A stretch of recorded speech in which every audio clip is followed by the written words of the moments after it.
നമസ്കാരം, എല്ലാ പ്രേക്ഷകർക്കും സ്വാഗതം ന്യൂസ് ഈവനിംഗിലേക്ക്. വിഴിഞ്ഞം തുറമുഖത്തിലൂടെ കേരളം പുതിയ വികസന സ്വപ്നങ്ങൾ കണ്ടു തുടങ്ങുകയാണ്. തുറമുഖത്ത് ആദ്യ മദർഷിപ്പ് സാൻ ഫെർണാണ്ടോ നങ്കൂരമിട്ടു. വിഴിഞ്ഞത്തേക്ക് മദർഷിപ്പുകൾ എത്തുന്നതോടെ ഇന്ത്യയിലേക്കുള്ള ചരക്ക് ഗതാഗതത്തിന്റെ ഹബ്ബായി കേരളം മാറും എന്നാണ് പ്രതീക്ഷ. ചരക്ക് ഗതാഗതത്തിന് സിംഗപ്പൂരിനെയും കൊളംബോയെയും ഒക്കെ ആശ്രയിക്കുന്നതിനും ഇതോടെ അവസാനമാകും. ട്രയൽ റണ്ണിന്റെ ഔദ്യോഗിക ഉദ്ഘാടനം നാളെയാണ്. വിഴിഞ്ഞം വരുന്നതോടെ കേരളത്തിനുണ്ടാകുന്ന മാറ്റങ്ങൾ എന്തൊക്കെയാകും? കേരളത്തിന്റെ വികസന സ്വപ്നത്തിന് നങ്കൂരമിടാൻ വിഴിഞ്ഞത്തിന് സാധ്യമാകുമോ? ന്യൂസ് ഈവനിംഗ് വിശദമായി പരിശോധിക്കുന്നു. കപ്പൽ ചരിതം. പ്രേക്ഷകർക്ക് സ്വാഗതം.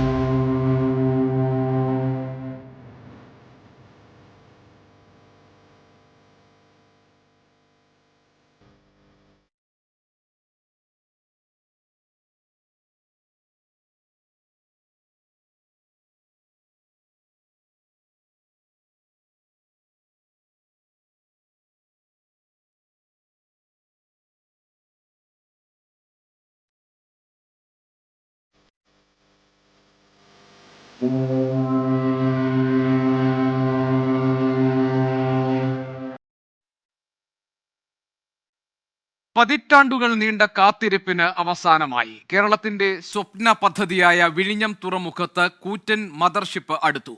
ലോകത്തെ രണ്ടാമത്തെ വലിയ കപ്പൽ കമ്പനിയായ മെസ്കിന്റെ സാൻ ഫെർണാണ്ടോയെ വാട്ടർ സല്യൂട്ടോടെയാണ് തുറമുഖത്തേക്ക് ആനയിച്ചത്. ബർത്തിങ് പൂർത്തിയാക്കി കപ്പലിൽ നിന്ന് കണ്ടെയ്നറുകൾ ഇറക്കി തുടങ്ങി.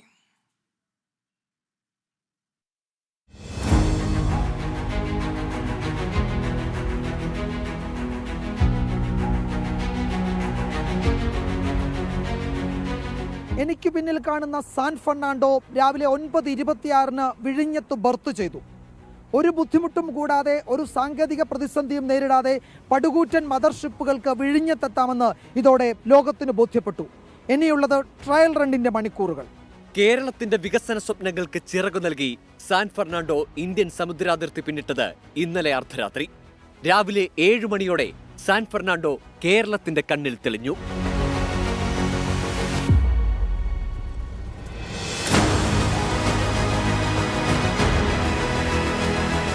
പിന്നീട് തിരമാലകൾക്ക് മുകളിൽ കൂറ്റൻ മദർഷിപ്പ് കൂടുതൽ തെളിഞ്ഞു വന്നു. വിഴിഞ്ഞത്ത് നിന്ന് സാൻ ഫെർണാണ്ടോയെ ആനയിക്കാൻ ടഗ് ഷിപ്പുകൾ യാത്ര തിരിച്ചു. എന്റെ കൈയകലത്തിൽ ഒരൊറ്റ എന്റെ കൺകാഴ്ചയ്ക്ക് മുൻപിൽ സാൻ ഫെർണാണ്ടോയെ വാട്ടർ സല്യൂട്ട് ചെയ്യുന്ന വിഴിഞ്ഞം തുറമുഖത്ത് നിന്ന് പോയ ടഗ് ബോട്ടുകൾ, അത് ഒരു വലിയ കാഴ്ചയാണ്. വിഴിഞ്ഞം തുറമുഖത്തേക്ക് പതുക്കെ പതുക്കെ തിരമാലകളെ കീറിമുറിച്ച് സാക്ഷാൽ സാൻ ഫെർണാണ്ടോ വിഴിഞ്ഞം തുറമുഖത്തേക്ക് അടുക്കുന്നു. തൊട്ടടുത്ത നിമിഷം വാട്ടർ സല്യൂട്ടോടെ കപ്പലിനെ വിഴിഞ്ഞം തുറമുഖത്തേക്ക് ആനയിച്ചു.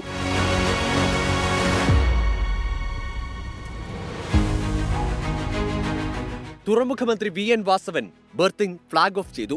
3 ടഗ് ബോട്ടുകൾ ചേർന്ന് സാൻ ഫെർണാണ്ടോയുടെ ബർത്തിങ് യാഥാർത്ഥ്യമാക്കി.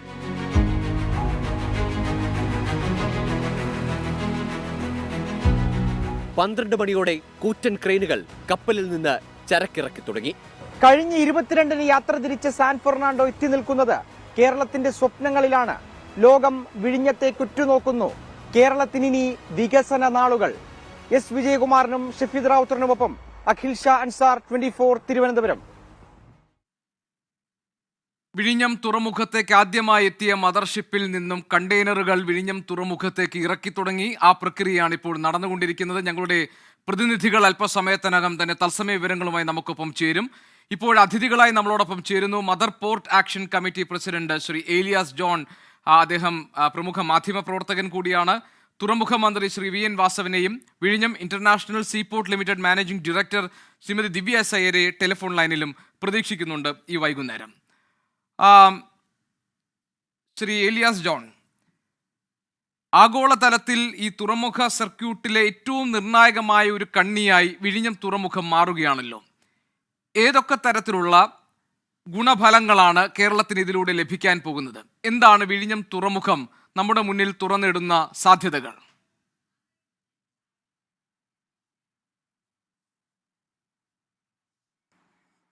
നിരവധി സാധ്യതകളുള്ളതായി ഞങ്ങൾ ഇതിനകം ഒരുപാട് വേദികളിൽ സംസാരിച്ചിട്ടുണ്ട്. ജനങ്ങൾക്ക് വളരെ ഫെമിലിയറാണ്, മീഡിയയ്ക്ക് അതിനേക്കാൾ ഫെമിലിയറാണ് നമ്മുടെ സാധ്യതകൾ, വിഴിഞ്ഞം തുറമുഖത്തിൻ്റെ സാധ്യതകൾ എത്രത്തോളമുണ്ട് എന്ന് കൊച്ചുകുട്ടികൾക്ക് പോലും അറിയാം. കഴിഞ്ഞ ദിവസം നെയ്യം എന്ന് പറയുന്ന ഒരു 6ാം ക്ലാസ്സിലോ മറ്റോ പഠിക്കുന്ന ഒരു പയ്യൻ നമ്മുടെ മന്ത്രിമാരോ ആരോ പറയുന്നു 2000 കണ്ടെയ്നറുമായിട്ടുള്ള ഒരു മദർ വെസൽ വരുന്നു എന്ന് പറഞ്ഞപ്പോൾ ആ കുഞ്ഞ് എനിക്കൊരു മെസ്സേജ് അയച്ചു, അങ്കിളെ ഈ മദർ വെസൽ എന്ന് പറയുന്നത് 2000 അല്ലല്ലോ, അതിനേക്കാൾ കൂടുതലാണല്ലോ എന്ന് പറഞ്ഞുകൊണ്ടൊരു സംശയം ഉന്നയിച്ചു. അപ്പോൾ ഈ 6ാം ക്ലാസ്സിൽ പഠിക്കുന്ന കുഞ്ഞു പോലും ഇന്ന് കുറഞ്ഞ പക്ഷം തിരുവനന്തപുരത്തെ സമൂഹമെങ്കിലും നമ്മുടെ ഈ വരാൻ പോകുന്ന വികസനത്തെക്കുറിച്ച് വലിയ പ്രതീക്ഷയും വലിയ അറിവും നേടിക്കഴിഞ്ഞിട്ടുണ്ട്. അതൊരു വലിയ കാര്യമാണ്, വലിയൊരു ചാരിതാർത്ഥ്യമായിട്ട് ഞങ്ങൾക്ക് തോന്നുന്നുണ്ട്. നമ്മൾ ഇത്രയും നാൾ നടത്തിയ പ്രവർത്തനങ്ങൾ അതിൻ്റെ യഥാർത്ഥ ഫലം കണ്ടു തുടങ്ങുന്നു എന്നുള്ളതാണ്. ഗോപീഷൻ ചോദിച്ചത് സാധ്യതകളുടെ ഒരു വലിയ ലോകം നമ്മുടെ മുമ്പിൽ തുറക്കുന്നു എന്നുള്ളതാണ്. സാധ്യതകൾ നേരത്തെ തന്നെ നമ്മുടെ മുമ്പിൽ തുറന്നിട്ടിരുന്നതാണ്, നമ്മൾ ഉപയോഗപ്പെടുത്താൻ വളരെ വൈകി എന്നുള്ളതാണ് വിഷയം. ഇപ്പോഴെങ്കിലും ബെറ്റർ ലേറ്റ് ദാൻ നെവർ എന്ന് പറയുന്നത് പോലെ 2024 ആദ്യത്തെ കപ്പൽ വരാൻ കഴിഞ്ഞത് തന്നെ നമ്മുടെ വലിയ ഭാഗ്യമായി കരുതണം.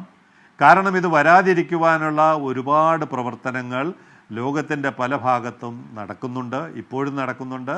നമ്മളത് ജാഗ്രതയോടെ അതിജീവിച്ചാൽ മാത്രമേ ഈ സ്വപ്നം, എല്ലാവരും സ്വപ്നമായി കാണുന്ന ഈ പദ്ധതി അതിൻ്റെ പൂർണ്ണ അർത്ഥത്തിൽ ജനങ്ങൾക്ക് പ്രയോജനം ചെയ്യുകയുള്ളൂ. ഇതിൻ്റെ പ്രത്യേകത എന്ന് പറയുന്നത് അന്തർദേശീയ കപ്പൽപാതയുടെ ലോകത്തിൻ്റെ ഏകദേശം ചൈനയും യൂറോപ്പും അതിൻ്റെ മധ്യത്തിലുള്ള ഒരു പ്രദേശം എന്നുള്ള നിലയ്ക്ക് ഏറ്റവും കൂടുതൽ വ്യാപാരം നടക്കുന്ന ഒരു കപ്പൽപാതയാണ് നമ്മുടേത്. നമ്മൾ ഇത്രയും നാളത് അവഗണിച്ചു. ഇനി അത് ചെയ്യാതെ നമ്മൾ പരമാവധി ഇതിൻ്റെ പ്രയോജനം ഏറ്റെടുക്കുവാൻ ഇപ്പോൾ 1ാം തരം ഒരു പോർട്ട് വളരെ പരിമിതമാണ്, വളരെ ലിമിറ്റഡാണ് അതിൻ്റെ facility. 400 metre 800 metre wharf, 2000 metre break water പരിമിതമാണ്. പക്ഷെ നമുക്ക് തുടങ്ങാം.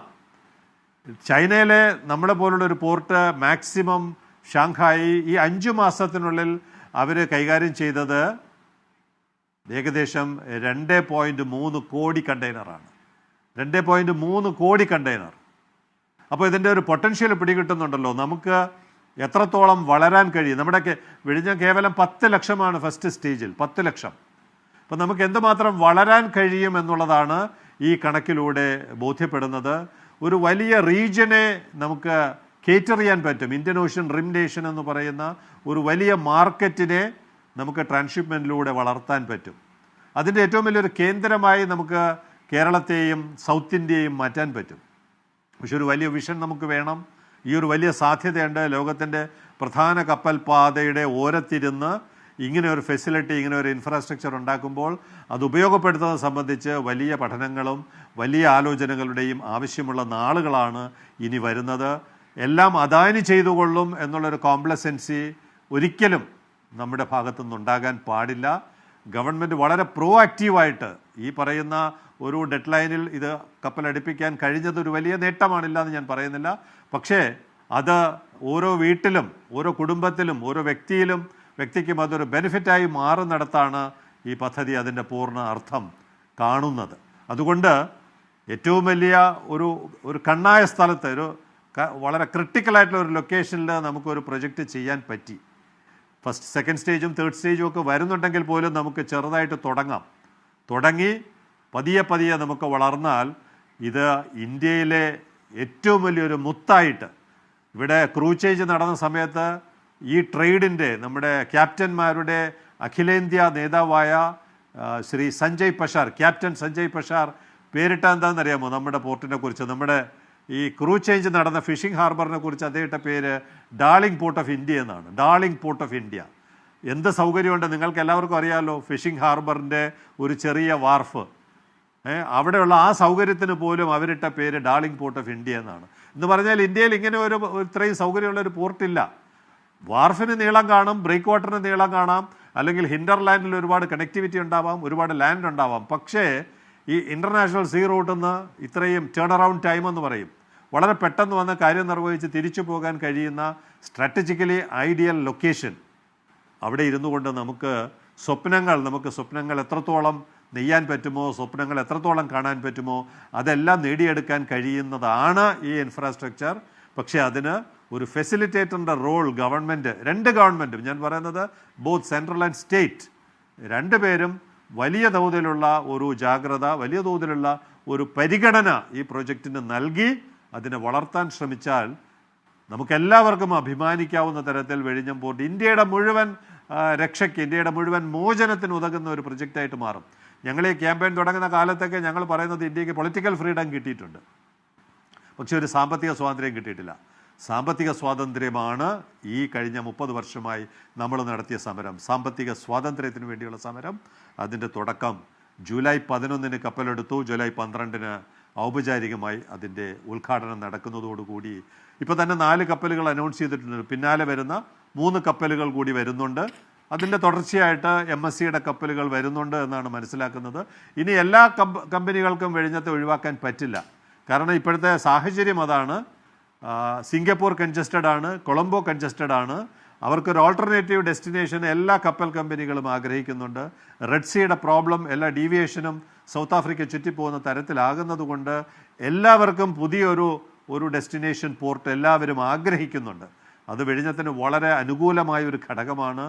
ഇതുപയോഗപ്പെടുത്തുവാൻ അദാനി ഗ്രൂപ്പ് തീർച്ചയായിട്ടും ശ്രമിക്കും. അതുമാത്രം പോരാ, നമ്മൾ ഈ road connectivity, rail connectivity, ring road തുടങ്ങിയ ഇൻഫ്രാസ്ട്രക്ചറും വളരെ വേഗത്തിൽ അത്തരം ഇതിനോടനുബന്ധമായി ഒരുങ്ങേണ്ട സൗകര്യങ്ങളെ കുറിച്ച് കൂടിയാണ് ശ്രീ ഏലിയാസ് ജോൺ ഞാൻ ഇനി ചോദിക്കാൻ പോകുന്നത്. അതോടൊപ്പം തന്നെ ഇപ്പോൾ രാജ്യത്തെ തന്നെ ഏറ്റവും പ്രമുഖമായ ആഴക്കടൽ ട്രാൻസ്ഷിപ്മെന്റ് തുറമുഖം എന്ന സവിശേഷതയാണല്ലോ വിഴിഞ്ഞത്തിനുള്ളത്. അതേക്കുറിച്ച് താങ്കൾക്ക് പറയാൻ പറ്റും. ഡീപ്പ് വാട്ടർ ട്രാൻസ്ഷിപ്മെന്റ് ടെർമിനൽ എന്നതിന്റെ സവിശേഷതകൾ. ഞങ്ങൾ ഈ പ്രചരണം തുടങ്ങുന്ന കാലത്ത് ജനങ്ങളെ പഠിപ്പിക്കാൻ ശ്രമിച്ച ഒരു വിഷയം അതാണ്. പെട്ടെന്ന് ആളുകൾക്ക് മനസ്സിലാവുന്നതാണ്. ഈ ഒരു തുറമുഖത്തിൻ്റെ ആഴം എന്ന് പറയുമ്പോൾ എല്ലാവർക്കും മനസ്സിലാകും. അപ്പോൾ സാധാരണക്കാർക്ക് മനസ്സിലാവുന്ന തരത്തിൽ നമ്മൾ കമ്പാരിറ്റീവ് ചാർട്ട് ഉണ്ടാക്കി. മുംബൈക്ക് JNPTക്ക് എത്ര ആഴമുണ്ട്, മംഗലാപുരത്തിന് എത്ര ആഴമുണ്ട്, ഗുജറാത്തിലെ മുണ്ട്ര പോർട്ടിന് എത്ര ആഴമുണ്ട്, ഇവിടെ തൂത്തുക്കുടിക്ക് എത്ര ആഴമുണ്ട്, കൊച്ചിക്ക് എത്ര ആഴമുണ്ട്, ഇന്ത്യയിലെ എല്ലാ പോർട്ടുകൾ അന്ന് 12 ആയിരുന്നു നമ്മുടെ ഒരു ഓർമ്മ, 12 പോർട്ടുകളുടെയും ആഴം. ഇതിൻ്റെ താരതമ്യം വെച്ചുകൊണ്ട് ദുബായിയുടെ ആഴം എത്രയാണ്, സിംഗപ്പൂരിൻ്റെ ആഴം എത്രയാണ്, കൊളംബോയുടെ ആഴം എത്രയാണ്, ഇത് ഞങ്ങൾ ചാർട്ടുണ്ടാക്കി ആളുകളെ പഠിപ്പിക്കാൻ ശ്രമിച്ചു. അപ്പോൾ വിഴിഞ്ഞത്തിനുള്ള അട്രാക്ഷൻ, ഏറ്റവും പ്രധാനപ്പെട്ട അട്രാക്ഷനിലൊന്ന് ഈ പറയുന്ന 20 മുതൽ 24 വരെ എടുക്കാവുന്ന ഒരു ആഴമുണ്ട്. അത് സ്വാഭാവിക ആഴമാണ്, ഒരു ഡ്രഡ്ജിങ്ങും വേണ്ട. ക്യാപിറ്റൽ ഡ്രഡ്ജിങ്ങും മെയിൻ്റനൻസ് ഡ്രഡ്ജിങ്ങും എന്ന് പറയുന്ന തരത്തിലുള്ള ഒരു കാര്യവും വിഴിഞ്ഞത്ത് വേണ്ട. അത്യാവശ്യം ലെവലാക്കാനുള്ള ഒരു ഡ്രഡ്ജിങ് മാത്രമാണ് വിഴിഞ്ഞത്ത് നടന്നത്. ഇനി ഒരു മെയിൻ്റനൻസ് ഡ്രഡ്ജിങ് എന്ന് പറയുന്ന ഒരു വിഷയം വിഴിഞ്ഞത്ത് ആവശ്യമില്ല. വല്ലപ്പോഴുമൊക്കെ അതിൻ്റെ അടിത്തട്ട് നേരെയാക്കുന്ന എന്തെങ്കിലും ഒരു ചെറിയ പ്രവർത്തനത്തിനപ്പുറം ഒരു ബജറ്റ് പോലും നീക്കി വയ്ക്കേണ്ടത്. നമുക്ക് വല്ലാർപാടത്ത് 100 കോടി രൂപയാണ് ഒരു വർഷത്തെ ഡ്രഡ്ജിങ് ചെലവ്. അങ്ങനെ നോക്കുമ്പോൾ വിഴിഞ്ഞത്ത് ഒരു പൈസ പോലും ഡ്രഡ്ജിങ്ങിന് വേണ്ടി ചെലവാക്കാത്ത സ്വാഭാവികമായ ആഴം 18, 20, 24 ബ്രേക്ക് വാട്ടറിൻ്റെ ഭാഗത്തെത്തുമ്പോൾ അത് 20ഉം 24ഉമായിട്ട് മാറാം. വാർഫിൻ്റെ സൈഡിൽ 18 ഈസി ആയിട്ട് ലഭിക്കുന്നു. ഇപ്പോൾ വന്നിരിക്കുന്ന സാൻ ഫെർണാണ്ടോയുടെ ഞാൻ അറിഞ്ഞിരിക്കുന്ന അതിനാവശ്യമായിട്ടുള്ള റിക്വയർമെൻറ്റ് 13.2 മീറ്ററാണ്. ഇത്രയും കണ്ടെയ്നർ കയറ്റി വരുന്ന കപ്പലിന് വേണ്ടത് 13.2 മീറ്ററാണ്. നമുക്കിപ്പോൾ തന്നെ വളരെ സേഫായിട്ട് 18 മീറ്റർ ആഴമുണ്ട്. ഏറ്റവും വലിയ മദർ വെസലിനെയും MSC ഐറിന എന്ന് പറയുന്ന 24,326 കണ്ടെയ്നർ 316 കണ്ടെയ്നർ ശേഷിയുള്ള MSC ഐറിനെ പോലും ഇന്ന് കയറ്റാം നമുക്ക്. അപ്പോൾ നമ്മൾ ഭാഗ്യം ചെയ്തവരാണ്. ഏറ്റവും നല്ല ആഴമുണ്ട്. കമ്പയർ ചെയ്യുമ്പോൾ കൊളംബോയെക്കാളുമുണ്ട്, ദുബായെക്കാളുമുണ്ട്. സിംഗപ്പൂരെല്ലാം മെയിൻറ്റെയിൻ ചെയ്താണത് നിലനിർത്തുന്നത്. നമുക്ക് അത്തരത്തിലൊരു വലിയ അനുഗ്രഹം നമ്മുടെ പ്രദേശത്തിന് കിട്ടിയിട്ടുണ്ട്.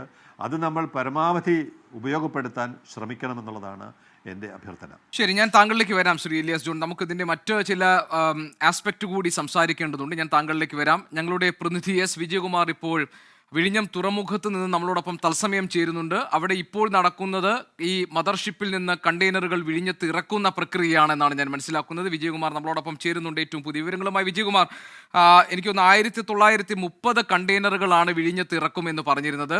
ആ കണ്ടെയ്നറുകൾ ക്ലിയറൻസ് എല്ലാം കഴിഞ്ഞ് ഇറക്കി തുടങ്ങിയിരുന്നു നേരത്തെ. ഇപ്പോൾ ആ പ്രക്രിയ തുടർന്നുകൊണ്ട് പോവുകയാണോ? എന്താണ് അവിടെ നിന്നുള്ള ഏറ്റവും പുതിയ വിവരം?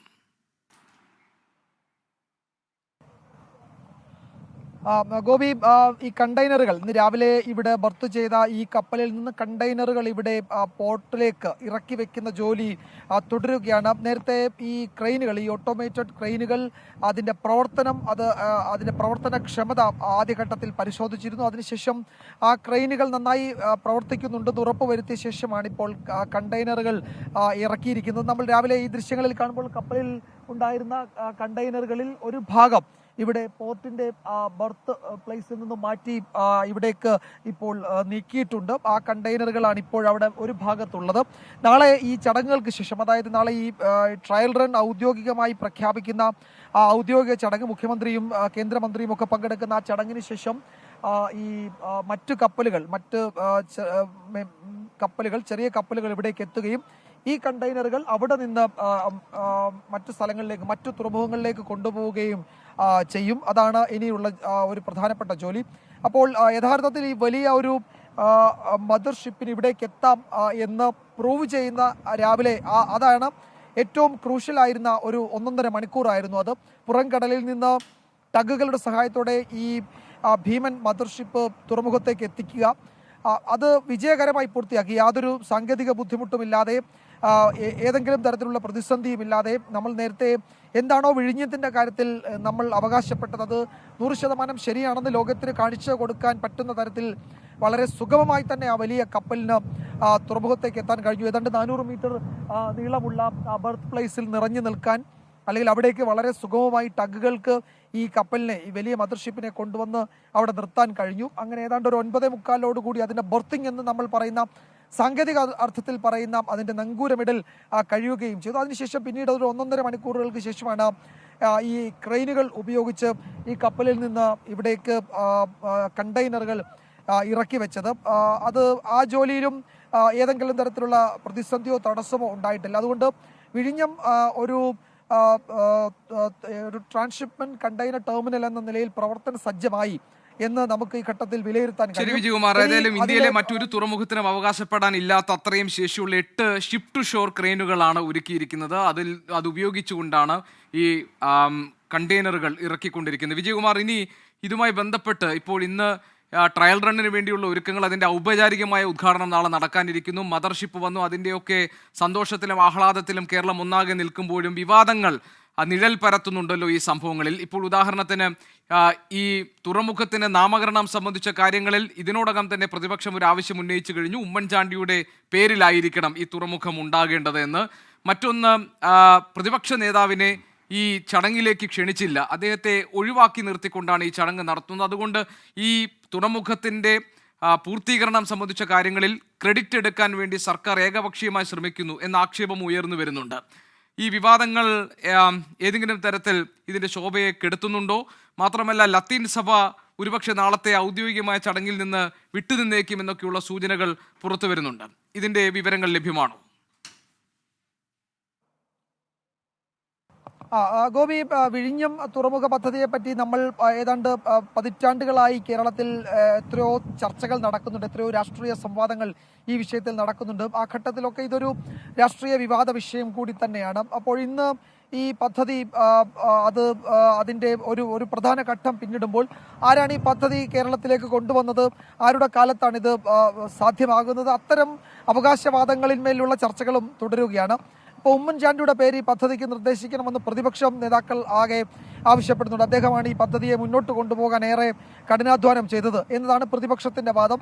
എന്നാൽ ആ ഘട്ടത്തിലും തടസ്സങ്ങളുണ്ടായിരുന്നു. തടസ്സങ്ങൾ മുഴുവൻ നീക്കി വിജയവഴിയിൽ പദ്ധതിയെ എത്തിച്ചത് പിണറായി വിജയൻ സർക്കാരാണ്. വിജയവഴിയിൽ വിഴിഞ്ഞം എന്നാണ് നമ്മൾ വരുന്ന വഴിയിലൊക്കെ ഫ്ലെക്സുകളിൽ, മുഖ്യമന്ത്രി പിണറായി വിജയന്റെ ചിത്രമുള്ള ഫ്ലെക്സുകളിൽ വിജയവഴിയിൽ വിഴിഞ്ഞം എന്ന് കാണിക്കുന്നത്. അപ്പോൾ സ്വാഭാവികമായ പദ്ധതി ഈ സർക്കാരിന് അവകാശപ്പെട്ടത് എന്നതാണ് ഇടതുമുന്നണി അതിലൊരു ക്ലെയിമായി മുന്നോട്ട് വയ്ക്കുന്നത്. അത് എക്കാലത്തും ഈ വിഴിഞ്ഞം പദ്ധതിയുടെ അവകാശവാദം, അതിൻ്റെ അവകാശവാദങ്ങളെ ചൊല്ലി വലിയ ചർച്ചകൾ നടന്നിട്ടുണ്ട്. ഇപ്പോൾ ഏലിയാസ് സാറ് നമ്മളുടെ സ്റ്റുഡിയോയിൽ അല്പസമയം മുമ്പ് സംസാരിക്കുന്നുണ്ടായിരുന്നു. നമുക്കറിയാം, നമ്മളുടെയൊക്കെ സ്കൂൾ വിദ്യാഭ്യാസ കാലത്ത് തൊട്ട് വിഴിഞ്ഞം പദ്ധതിയുമായി ബന്ധപ്പെട്ട് ഏലിയാസ് സാറൊക്കെ നടത്തിക്കൊണ്ടിരിക്കുന്ന വലിയ ഇടപെടൽ അന്ന് നമ്മൾ വായിച്ചും അത് ചർച്ചകളിൽ കണ്ടും കേട്ടുമൊക്കെയാണ് നമ്മളുടെ സ്കൂൾ കോളേജ് വിദ്യാഭ്യാസം പൂർത്തിയാക്കിയത്. അപ്പോൾ ആ ഘട്ടം മുതൽ അന്ന് ആരും കാര്യമായ അവകാശവാദം ഉന്നയിക്കാതിരുന്ന ഘട്ടത്തിലും ഈ പദ്ധതിക്ക് വേണ്ടി മാധ്യമപ്രവർത്തനം നടത്തിയ ഏലിയാസ് സാർ അവിടെ ഉണ്ട്. അപ്പം അദ്ദേഹത്തിൻ്റെ സംസാരം ഞാൻ കേൾക്കുകയും ചെയ്തിരുന്നു. അപ്പോൾ അതൊക്കെ ഒരു ഭാഗത്ത് നിൽക്കുമ്പോഴും ഈ രാഷ്ട്രീയ ചർച്ചകൾ നടക്കുന്നുണ്ട്, അത് ഈ ഘട്ടത്തിലും നടക്കുന്നുണ്ട്. ഇപ്പോൾ നാളത്തെ പരിപാടിയിൽ ഇപ്പോൾ പ്രതിപക്ഷ നേതാക്കളെ നാളത്തെ പരിപാടിയിലേക്ക് വിളിച്ചിട്ടില്ല. അതിന് സർക്കാർ നൽകുന്ന വിശദീകരണം ഈ പദ്ധതി കമ്മീഷൻ ചെയ്യുന്നത് ഒരു വലിയ ഇവൻ്റായി സർക്കാർ കൊണ്ടുവരും. അതൊരു ഒരു പക്ഷേ ഈ ഓണക്കാലത്തൊക്കെ ഉണ്ടാകുമായിരിക്കും, ഒരു വലിയ ആഘോഷമായി അതിൻ്റെ കമ്മീഷനിങ് നടപ്പാക്കും. ആ സമയത്താണ് എല്ലാവരെയും വിളിക്കുന്നത് എന്നാണ് സർക്കാർ നൽകുന്ന വിശദീകരണം. പക്ഷേ ഈ ചടങ്ങ് എന്ത് പറഞ്ഞാലും ഇതൊരു നാഴികക്കല്ലാണ്. കാരണം ഒരു വലിയ കപ്പലിന് ഈ തുറമുഖത്ത് എത്താൻ കഴിയുമെന്ന് നമ്മൾ തെളിയിച്ച ദിവസമാണ്. അത് തെളിയിക്കുന്നതിൻ്റെ ഔദ്യോഗിക പ്രഖ്യാപനം നാളെ നടക്കുകയാണ്. അതും ഒരു ഇവന്റ് തന്നെയാണ് അക്കാര്യത്തിൽ. പക്ഷേ ആ ദിവസം കേന്ദ്ര സർക്കാരിനെ പ്രതികരിച്ച് സർബാനന്ദ് സോനോവാൾ, കേന്ദ്ര ഷിപ്പിംഗ് മന്ത്രിയും സംസ്ഥാന സർക്കാരിനെ പ്രതികരിച്ച് മുഖ്യമന്ത്രിയും പിന്നെ ഈ തുറമുഖ വകുപ്പ് കൈകാര്യം ചെയ്യുന്ന മന്ത്രിയും അത്തരം ജനപ്രതിനിധികളും ഒക്കെയാണ് പങ്കെടുക്കുന്നത്. അങ്ങനെ സാർവത്രികമായി എല്ലാവരെയും പങ്കെടുപ്പിച്ചുകൊണ്ടുള്ള ഒരു വലിയ പരിപാടിയായിട്ടല്ല നടത്തുന്നതെന്നാണ് സർക്കാർ അതിന് നൽകുന്ന വിശദീകരണം. പക്ഷേ പ്രതിപക്ഷം അത് അംഗീകരിക്കുന്നില്ല. പ്രതിപക്ഷ നേതാക്കളെ ഇതിൽ നിന്ന് ഒഴിവാക്കി നിർത്തുകയാണ് എന്നൊക്കെ പറയുന്നത്. പക്ഷേ സ്ഥലം MLA അടക്കമുള്ളവർ, എം വിൻസെന്റ് അടക്കമുള്ളവർ അതിൽ പങ്കെടുക്കുമെന്നാണ് ഞാൻ ഇവിടെ വന്ന് അന്വേഷിച്ചപ്പോൾ മനസ്സിലാക്കാൻ കഴിഞ്ഞ. അദ്ദേഹം ഈ സ്വാഗത സംഘത്തിൻ്റെയൊക്കെ ചുമതലയുള്ള ജനപ്രതിനിധി കൂടിയാണ്. അദ്ദേഹം അതിൽ പങ്കെടുക്കും എന്നാണ് അറിയുന്നത്. ശശി തരൂർ ഇതിൽ പങ്കെടുക്കില്ല.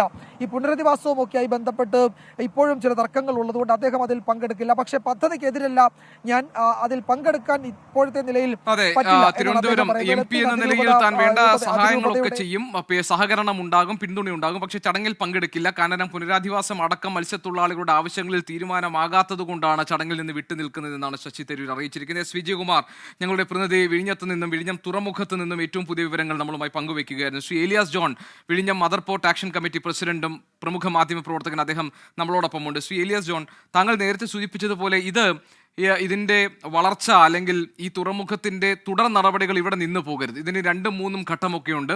4 വർഷം കൂടി കഴിഞ്ഞാൽ 2028 ഇതിന്റെ 2ാം ഘട്ടം പൂർത്തിയായേക്കും എന്നാണ് കരുതപ്പെടുന്നത്. താങ്കൾ പറഞ്ഞതുപോലെ തന്നെ ഇതിന്റെ റോഡ് റെയിൽ കണക്ടിവിറ്റി, അതുപോലെ തന്നെ ഈ റിംഗ് റോഡുകളുമായി ബന്ധപ്പെട്ട റിംഗ് റോഡ് പദ്ധതികൾ, ഇതൊക്കെ സാധ്യമാകണമെങ്കിൽ സ്വാഭാവികമായും സ്ഥലം ഏറ്റെടുക്കലുമായി ബന്ധപ്പെട്ട പ്രശ്നങ്ങൾ നിലനിൽക്കുന്നുണ്ട്. ഇതൊരു വലിയ പ്രതിസന്ധി തന്നെയല്ലേ സംസ്ഥാന സർക്കാരിനെ സംബന്ധിച്ചും? ഇത് അതിവേഗം തരണം ചെയ്യാൻ കഴിയുമെന്ന പ്രതീക്ഷ താങ്കൾക്കുണ്ടോ? ഏതൊക്കെ തരത്തിലുള്ള വെല്ലുവിളികളാണ് ഇത്തരം ഈ ഘട്ടങ്ങളിലേക്ക് കടക്കുമ്പോൾ ഇൻഫ്രാസ്ട്രക്ചറിൽ വരുത്തേണ്ട മാറ്റങ്ങളിൽ സർക്കാർ നേരിടുക? ഗവൺമെൻറ്റിന് അങ്ങനെ വലിയ വെല്ലുവിളിയുള്ളതായിട്ട് എനിക്ക് തോന്നുന്നില്ല. കാരണം വളരെ അനുകൂലമായ ഒരു സാഹചര്യം കേന്ദ്ര സർക്കാരിൻ്റെ ഭാഗത്തു നിന്നുണ്ട്. കേന്ദ്രത്തിൻ്റെ എല്ലാ പിന്തുണയും ഇതിന് കിട്ടാവുന്ന തരത്തിലുള്ള ആളുകൾ ഇപ്പോൾ കേന്ദ്രത്തിലുണ്ട്. അത് കേരള ഗവൺമെൻറ് വേണ്ട വിധത്തിൽ കേന്ദ്രത്തിനെ സമീപിച്ചാൽ ഇപ്പോൾ റെയിൽ കണക്ടിവിറ്റി ആയാലും NHൻ്റെ കണക്ടിവിറ്റി ആയാലും ബൈപ്പാസിൻ്റെ കണക്ടിവിറ്റി ആയാലും നേടിയെടുക്കാൻ പറ്റുന്നതാണ്. പൂർണ്ണമായും കേന്ദ്രത്തിൻ്റെ വലിയ താല്പര്യം വരേണ്ട വിഷയം റിംഗ് റോഡാണ്. റിംഗ് റോഡിൽ ലാൻഡ് അക്വിസിഷനല്ല, അവർ പറയുന്നത് ലാൻഡ് പൂളിംഗ് മോഡലാണ്. നമ്മുടെ ആന്ധ്രാപ്രദേശിലെ അമരാവതി ക്യാപിറ്റൽ സിറ്റി ഡെവലപ്പ് ചെയ്യുവാൻ ലാൻഡ് പൂളിംഗ് എന്ന് പറയുന്ന ഒരു പുതിയ ആശയം അവർ നടപ്പാക്കി. ആ മാതൃക ഇവിടെ നടപ്പാക്കിയാൽ കാര്യമായി യാതൊരു എതിർപ്പുമില്ലാതെ ജനങ്ങൾ ഭൂമി വിട്ടുകൊടുക്കാൻ തയ്യാറാണ്. റിംഗ് റോഡിന് വേണ്ടി ജനങ്ങൾ ഭൂമി വിട്ടുകൊടുക്കാൻ തയ്യാറാണ് എന്നുള്ളതാണ് നമുക്ക് കിട്ടിയിട്ടുള്ള ഫീഡ്ബാക്ക്. അപ്പോൾ യാതൊരു ബുദ്ധിമുട്ടും ഗവൺമെൻറ്റില്ല. സാമ്പത്തിക ബുദ്ധിമുട്ടുകളുണ്ടാവും, പക്ഷെ അതുപോലും വിഴിഞ്ഞം പ്രോജക്റ്റിനെ സംബന്ധിച്ച് ഒരു വിഷയമല്ല എന്നുള്ളതാണ് ഞങ്ങളെ സംബന്ധിച്ചിടത്തോളം ഞങ്ങൾക്ക് പറയാനുള്ളത്. കാരണം ഈ ഒരു പ്രോജക്റ്റ് മുന്നിൽ വെച്ചുകൊണ്ട് തന്നെ ബാങ്കുകളെ സമീപിച്ചാൽ ബാങ്കുകൾ എത്ര പണം വേണമെങ്കിലും നൽകും. ഒരു ചെറിയ ഉദാഹരണം പറയാം. നമ്മുടെ ലാൻഡ് രജിസ്ട്രേഷൻ ടാക്സ് റിംഗ് റോഡിന് ചുറ്റും വരുന്ന 70 കിലോമീറ്ററോളം വരുന്ന, അപ്പുറവും ഇപ്പുറവും 2.5 കിലോമീറ്ററോളം വരാവുന്ന ഈ സ്ഥലങ്ങളുടെ ലാൻഡ് റവന്യൂ കണക്കാക്കിയാൽ പോലും ഒരു വലിയ റെമിറ്റൻസ് ബാങ്കിലോട്ട് പോകാൻ പറ്റുന്ന, അങ്ങനെ ക്രോസ് ലിങ്ക് ചെയ്താൽ തന്നെയും പൈസ മൊബിലൈസ് ചെയ്യപ്പെടാം. എത്ര കോടി രൂപകൾ വേണമെങ്കിലും ബാങ്കുകൾ കൊടുക്കാൻ തയ്യാറാവും. ഇപ്പോൾ ഒരു വലിയ ഒരു പ്രൊജക്ഷൻ നമ്മൾ നടത്തി, ഒരു പ്ലാൻ ഉണ്ടാക്കി, ഒരു സ്പെഷ്യൽ പർപ്പസ് വെഹിക്കിൾ രൂപീകരിച്ചാൽ സാമ്പത്തികം പോലും വിഴിഞ്ഞത്തിൻ്റെ കോണ്ടെക്സ്റ്റിൽ ഒരു തടസ്സമാവില്ല. അപ്പോൾ വേണ്ടത് ഒരു പൊളിറ്റിക്കലായിട്ടുള്ള കൃത്യമായ ഒരു ഡയറക്ഷനാണ്. അല്ലെങ്കിൽ ഗവൺമെൻറ്റിൻ്റെ ഒരു വളരെ ശക്തമായ ഒരു തീരുമാനവും അത് നടപ്പാക്കാനുള്ള ഒരു ബോഡിയുടെ രൂപീകരണവുമാണ്. അങ്ങനെ വന്നു കഴിഞ്ഞാൽ ഇതിനുമായി ബന്ധപ്പെട്ട് ഏതൊക്കെ കാര്യങ്ങളാണ്, റെയിൽ കണക്ടിവിറ്റി വേണം, റോഡ് വേണം, റിംഗ് റോഡ് വേണം തുടങ്ങിയതെല്ലാം, പിന്നെ കമ്പനികളെ കൊണ്ടുവരണം. ഇവിടെ ഈ സ്ഥലം എടുത്താൽ മാത്രം പോരല്ലോ, ഇവിടെ എല്ലാ സ്ഥാപനങ്ങൾ തുടങ്ങണം, വെയർഹൗസ് പാർക്കുകൾ വേണം, ലോജിസ്റ്റിക് പാർക്ക് വേണം, വെയർഹൗസ് വേണം, മാനുഫാക്ചറിങ് വേണം, വാല്യൂ അഡീഷൻ വേണം. ഇവയെല്ലാം നമ്മൾ നടപ്പാക്കിയാൽ മാത്രമാണ് ഈ ഇൻഫ്രാസ്ട്രക്ചറിന് പൈസ മുടക്കുന്നത് തന്നെ സാധൂകരിക്കപ്പെടുകയുള്ളൂ. ഇപ്പോൾ ഏകദേശം 8,000, ഏറ്റവും ഒടുവിലത്തെ കണക്കനുസരിച്ച് വിഴിഞ്ഞത്തിന് 8,000 കോടി രൂപയോളമാണ് മുടക്കിയിരിക്കുന്നത്. അതിൽ 5,500 കോടി രൂപ സ്റ്റേറ്റിൻ്റെതാണ്. അപ്പം ഇത്രയും പണം മുടക്കുമ്പോൾ അതിന് ആനുപാതികമായ വരുമാനം സംസ്ഥാനത്തിന് വരണ്ടേ, സംസ്ഥാനത്തിൻ്റെ ഖജനാവിലോട്ട് വരണ്ടേ? അപ്പോൾ അതിൽ കൂടുതൽ കാര്യങ്ങൾ നടപ്പിലാക്കിയാലാണ് ടാക്സ് റവന്യൂ ആയിട്ടും അല്ലാതുള്ള നികുതികളായിട്ടും ഗവൺമെൻറ്റിന് പണം വരികയുള്ളൂ. അപ്പോൾ ഇനി നമുക്ക് ഇപ്പോൾ പദ്ധതി പൂർത്തിയായി കപ്പൽ വന്നു എന്ന് പറഞ്ഞ് റിലാക്സ് ചെയ്യേണ്ട ഒരു കോംപ്ലസൻസി സ്റ്റേജ് അല്ല. കൂടുതൽ ഉത്തരവാദിത്വം ഏറ്റെടുക്കേണ്ട ഒരു സമയമാണിപ്പോൾ. കൂടുതൽ പ്ലാനിങ് നടത്തേണ്ടതാണ്. കേന്ദ്രവും സംസ്ഥാനവും കൂടി ഇരുന്ന് ആലോചിക്കേണ്ട വിഷയമാണ്. ഇപ്പോൾ കേന്ദ്രമന്ത്രി, കപ്പൽ മന്ത്രി വരുന്നുണ്ട്. അദ്ദേഹത്തിന് മുമ്പാകെ ഒരുപാട് കാര്യങ്ങൾ നമുക്ക് അവതരിപ്പിക്കാം. ഇതുമായി ബന്ധപ്പെട്ട് ഏതൊക്കെ പ്രോജക്റ്റുകളാണ് ഇവിടെ നടപ്പാക്കേണ്ടതെന്നൊക്കെ അവതരിപ്പിച്ച് നമുക്ക് നേടിയെടുക്കാൻ പറ്റുന്ന ഒന്നാന്തരം സന്ദർഭമാണിപ്പോൾ വന്നിരിക്കുന്നത്. അത് ഫലപ്രദമായി ഉപയോഗപ്പെടുത്താൻ സംസ്ഥാന സർക്കാർ ശ്രമിക്കണം. ശരി, ശ്രീ ഇലിയാസ് ജോൺ, ഞാൻ താങ്കളിലേക്ക് വരാം. അഖിൽ ഷാ അൻസാർ ഞങ്ങളുടെ പ്രതിനിധിയുണ്ട് ഇപ്പോൾ വിഴിഞ്ഞം തുറമുഖത്ത് നിന്ന്. അഖിൽ ഷാ, എത്ര കണ്ടെയ്നറുകളാണ് വിഴിഞ്ഞത്ത് ഇറക്കുക?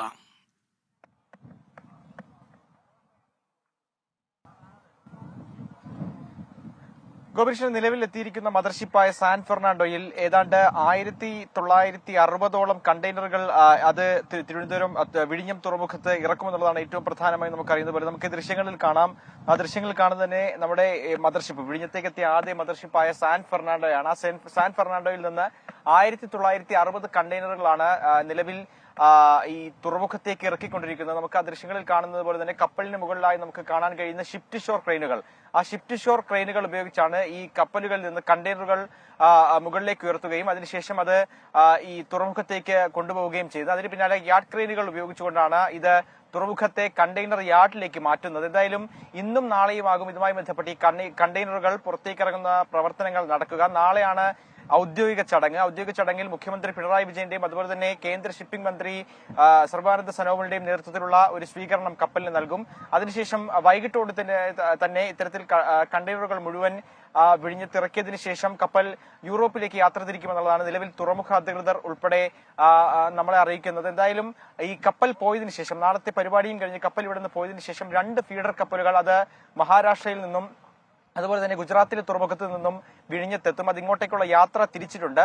ആ 2 ഫീഡർ കപ്പലുകൾ എത്തി ഇവിടെ ഇറക്കിയ ചരക്കുകളെ ആ ഫീഡർ കപ്പലുകളിലേക്ക് മാറ്റും. ഇവിടെ നിന്ന് രാജ്യത്തിന്റെ വിവിധ തുറമുഖങ്ങളിലേക്ക് ഈ ചരക്കുകൾ കൊണ്ടുപോകുമെന്നുള്ളതാണ് ഏറ്റവും പ്രധാനമായും ഈ ഘട്ടത്തിൽ പറയാനുള്ളത്. അതിനുശേഷം ഈ 2 ഫീഡർ കപ്പലുകൾ വന്നതിന് ശേഷം അതിന് പിന്നാലെ ലോകത്തിലെ തന്നെ ഏറ്റവും വലിയ മദർഷിപ്പുകൾ വിഴിഞ്ഞം തുറമുഖത്തിലേക്ക് എത്തും. തുറമുഖത്ത് മറ്റ് അനേകം ഫീഡർ കപ്പലുകൾ എത്തും. നിരവധി ചരക്കുകളുമായി നിരവധി കപ്പലുകൾ എത്തും. അത് വരുന്നൊരു 2 മാസം അല്ലെങ്കിൽ 2.5 മാസത്തോളം ഈ ട്രയൽ റണ്ണുമായി ബന്ധപ്പെട്ട് വലിയ ചരക്ക് നീക്കം തന്നെ ഇതുമായി ബന്ധപ്പെട്ട് നടക്കും.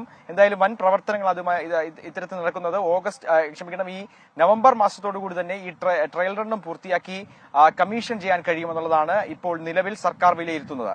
ശരി, വിഴിഞ്ഞം തുറമുഖത്തെത്തിയ ആദ്യ മദർഷിപ്പ് സാൻ ഫെർണാണ്ടോയിൽ നിന്ന് ഇപ്പോൾ 1960 കണ്ടെയ്നറുകളാണ് ഈ വിഴിഞ്ഞത്ത് ഇറക്കാൻ പോകുന്നത്. ഇറക്കിക്കൊണ്ടിരിക്കുകയാണ്, നടപടികൾ നടന്നുകൊണ്ടിരിക്കുന്നു. അഖിൽ ഷാ അൻസാർ ഞങ്ങളുടെ പ്രതിനിധി അതിന്റെ വിശദാംശങ്ങൾ നൽകുകയാണ്. രാജ്യത്തെ തന്നെ ഏറ്റവും പ്രമുഖമായ ഒരു ആഴക്കടൽ ട്രാൻസ്ഷിപ്മെന്റ് തുറമുഖം എന്ന സവിശേഷതയാണ് വിഴിഞ്ഞത്തിനുള്ളത്. 4 വർഷം കൊണ്ട് 9,600 കോടി രൂപയുടെ നിക്ഷേപമാണ് കേരള തീരത്തേക്ക് വരുന്നത്. അതുകൊണ്ട് തന്നെ വികസനത്തിന്റെ പുതിയ സ്വപ്നങ്ങൾക്ക് ചിറക് സമ്മാനിക്കുന്നതാണ് വിഴിഞ്ഞം തുറമുഖ പദ്ധതി എന്നതാണ് മനസ്സിലാക്കേണ്ടത്. അതോടൊപ്പം തന്നെ ഇതിന്റെ തുടർ നടപടികളും തുടർ പദ്ധതികളുമായി മുന്നോട്ട് പോകാൻ കേന്ദ്ര സംസ്ഥാന സർക്കാരുകൾ ഒരുപോലെ അതിന് നിൽക്കുമ്പോൾ മാത്രമാണ് ഇത് സമ്പൂർണ്ണമായ രീതിയിൽ യാഥാർത്ഥ്യമാവുക എന്നാണ് ശ്രീ ഇലിയാസ് ജോണിനെ പോലുള്ളവർ ഈ ചർച്ചയിൽ അഭിപ്രായപ്പെട്ടത്. ചർച്ചയിലേക്ക് വീണ്ടും ശ്രീ ഇലിയാസ് ജോൺ, ഈ തുറമുഖങ്ങൾ എങ്ങനെയാണ് ചില രാജ്യങ്ങളുടെ മുഖച്ഛായ മാറ്റിയിട്ടുള്ളത് എന്നതിന് ഉദാഹരണമായി നമ്മുടെ മുന്നിൽ ചൈനയുണ്ട്, സിംഗപ്പൂരുണ്ട്, UAE ഉണ്ട്. അപ്പോൾ സ്വാഭാവികമായും ഈ തുറമുഖം കമ്മീഷൻ ചെയ്ത് എത്ര വർഷങ്ങൾക്ക് ശേഷമാണ് സാമ്പത്തികമായി നമ്മളൊരു ലാഭം പ്രതീക്ഷിക്കേണ്ടത്? അത് കേരളത്തിൽ വരുത്തുന്ന മാറ്റങ്ങൾ ഏത് തരത്തിലായിരിക്കും താങ്കളുടെ ഒരു കാഴ്ചപ്പാടിൽ?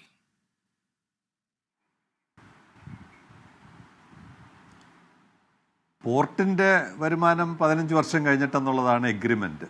ഇനിയിപ്പോൾ അതൊന്നും ചർച്ച ചെയ്തിട്ട് കാര്യമില്ല.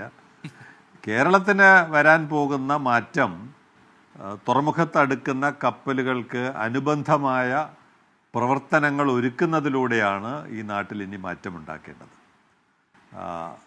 അദാനി ഗ്രൂപ്പ് ഇപ്പോൾ എല്ലാം ട്രാൻസ്ഷിപ്മെൻ്റാണ്. ഇപ്പോൾ ഈ 4 കപ്പൽ വരുമ്പോഴും ഒരു കണ്ടെയ്നർ പോലും പുറത്തിറങ്ങുന്നില്ല. ഈ വന്ന സാൻ ഫെർണാണ്ടോയിൽ നിന്ന് വരുന്ന കണ്ടെയ്നറുകളെല്ലാം അടുത്ത വരുന്ന മാരിൻ അസൂർ അതിൽ കയറി പോകുന്നു. അത് കഴിഞ്ഞ് വരുന്ന സാന്റോസ്, സാന്റോസാണ് ആ കപ്പലിൻ്റെ പേര്, സാന്റോസിൽ പോകുന്നു. അങ്ങനെ 3 കപ്പൽ തുടർച്ചയായിട്ട് എടുത്ത് മറ്റ് പോർട്ടുകളിലോട്ട് കൊടുക്കുകയാണ്. ഒരു ആക്ടിവിറ്റിയും ലാൻഡ് സൈഡിൽ വരുന്നില്ല.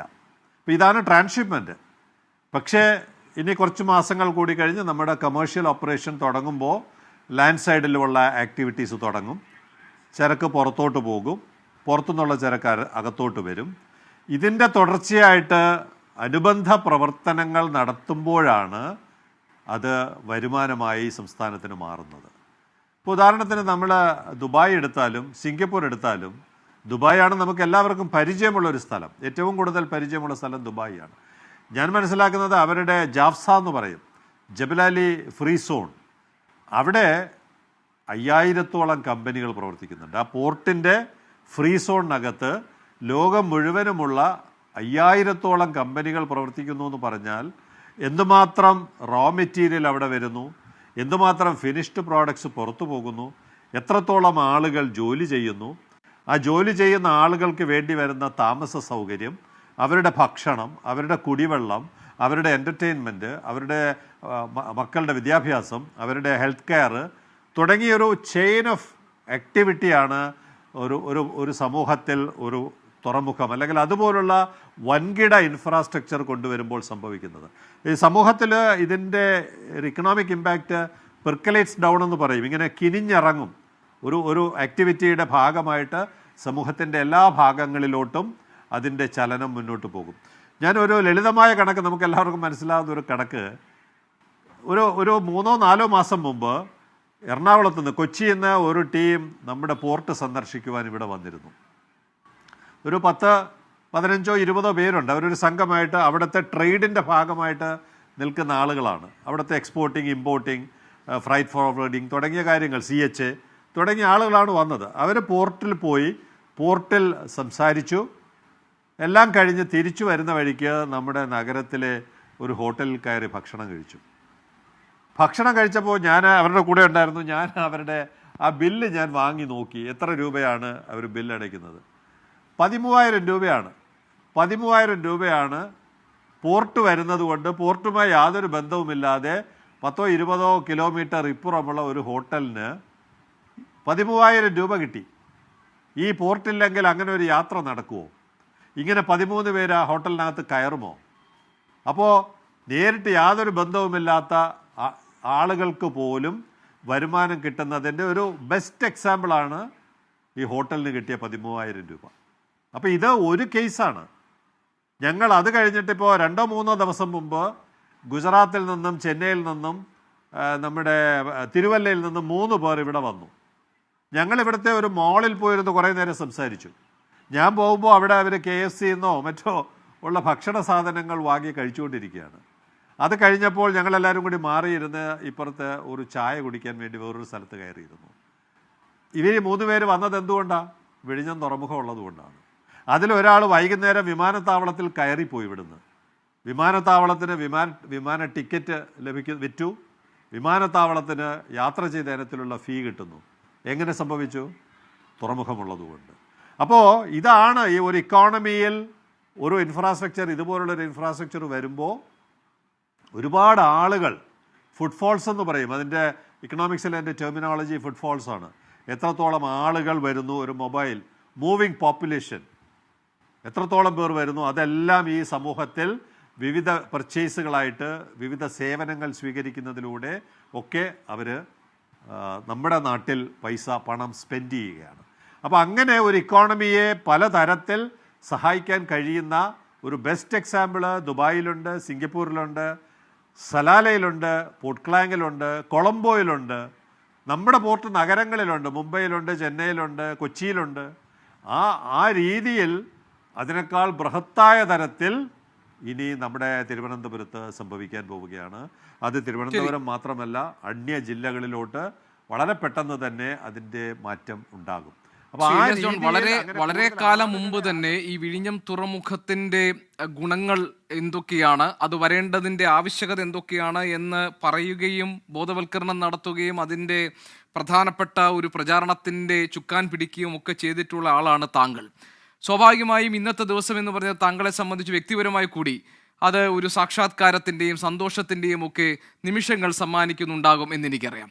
പക്ഷേ ഈ വിവാദങ്ങളെ ശ്രീ ഏലിയാസ് ജോൺ താങ്കൾ എങ്ങനെ കാണുന്നു? ഇപ്പോൾ ഒരു ഭാഗത്ത് അവിടുത്തെ ഫിഷർമെൻ കമ്മ്യൂണിറ്റി, അവിടുത്തെ മത്സ്യത്തൊഴിലാളികൾ അതിൻ്റെ ഭൂപ്രകൃതിയുമായി ബന്ധപ്പെട്ട് അവർ ഉന്നയിക്കുന്ന ആശങ്കകൾ, അവരുടെ ഈ പുനരധിവാസവുമായി ബന്ധപ്പെട്ട് നിലനിൽക്കുന്ന അനിശ്ചിതത്വം, പിന്നെ ഈ രാഷ്ട്രീയ വിവാദങ്ങൾ, പ്രതിപക്ഷ നേതാവിനെ ക്ഷണിക്കാത്തൊരു ചടങ്ങ്, ഉമ്മൻചാണ്ടിയുടെ പേര് നൽകണം എന്നൊരാവശ്യം, ഈ വിവാദങ്ങളെയൊക്കെ എങ്ങനെ കാണും? ഇപ്പോൾ ലത്തീൻ സഭ ഒരുപക്ഷെ നാളത്തെ ചടങ്ങിൽ നിന്ന് വിട്ടുനിന്നേക്കും എന്ന സൂചന, ശശി തരൂർ എം പി എന്ന നിലയിൽ ഈ പദ്ധതിയെ പിന്തുണയ്ക്കുമ്പോഴും മത്സ്യത്തൊഴിലാളികളോട് കാണിച്ച അവഗണനയിൽ ഉള്ള പ്രതിഷേധത്തിന്റെ ഭാഗമായി അദ്ദേഹം ഈ ചടങ്ങിൽ പങ്കെടുക്കുന്നില്ല. ഇതിനെയൊക്കെ ശ്രീ ഏലിയാസ് ജോൺ താങ്കൾ എങ്ങനെ കാണുന്നു?